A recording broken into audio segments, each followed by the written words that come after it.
Sarajevo, capital of Bosnia on the Adriatic, the spark that started the great flare-up 25 years ago, and in the political limelight again today.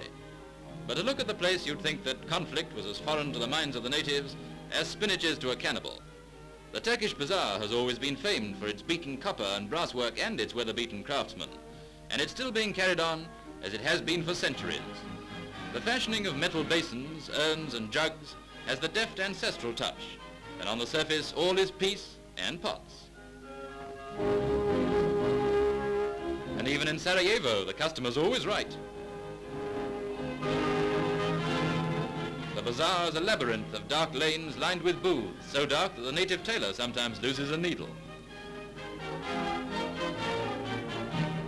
And between the bouts of bargaining, the traders slip out for a quick one, the young rascals. And in Sarajevo, as in England, putting no hawkers on the gate is just like putting welcome on the mat.